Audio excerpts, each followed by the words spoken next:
ফের শুল্কের খেলায় মেতেছেন মার্কিন প্রেসিডেন্ট ডোনাল্ড ট্রাম্প। ইরানে সরকার বিরোধী আন্দোলনের মধ্যে তেহরানের সাথে বাণিজ্য করলে 25% শুল্ক আরোপের ঘোষণায় আবারও সংকটে বিশ্ব অর্থনীতি। আন্তর্জাতিক গণমাধ্যমের এখন প্রশ্ন, ইরানের বাণিজ্যিক অংশীদারদের কতটা ভোগাবে হোয়াইট হাউসের এই কুটচাল, নাকি আবারও নতুন কোনো বিকল্প খুঁজবে বিশ্ব মোড়লরা?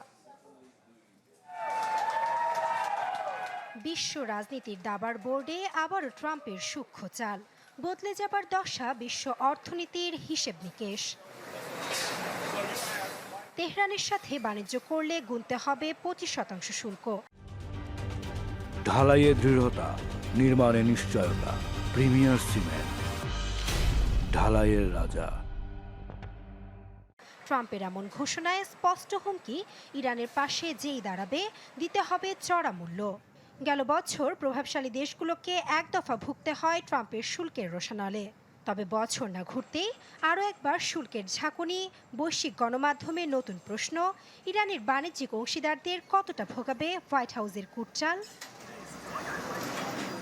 বছরের পর বছর ধরে পশ্চিমা নিষেধাজ্ঞার কবলে ক্ষতিগ্রস্ত হয়েছে ওপেক সদস্য দেশটির অর্থনীতি। ফলে মুদ্রাস্ফীতি, বেকারত্ব, এমনকি ইরানি রিয়ালের ব্যাপক পতন। এরই ধারাবাহিকতায় তেহরানের জনসাধারণের রাজপথ দখল। আন্তর্জাতিক গণমাধ্যমের তথ্য বলছে, ইরানের আয়ের প্রধান উৎস আসে চীন, তুরস্ক, ইরাক, সংযুক্ত আরব আমিরাত ও ভারতে পণ্য রপ্তানি থেকে। আন্তর্জাতিক বাণিজ্য পরিসংখ্যানের বৈশ্বিক ডাটাবেস ইউনাইটেড নেশনস কমট্রেডের তথ্য বলছে, 2024 সালে ইরানের সবচেয়ে বড় বাণিজ্যিক অংশীদার চীনের সাথে দেশটির দ্বিপাক্ষিক বাণিজ্য হয়েছে $13 বিলিয়ন বেশি। এদিকে ভেনেজুয়েলার চলমান বিশৃঙ্খল পরিস্থিতিতে যখন ইরান থেকে আরও তেল আমদানির পরিকল্পনা করছিল শি জিনপিং প্রশাসন, ঠিক তখনই ট্রাম্পের শুল্কের ঘোষণায় চটেছে দেশটির সরকার।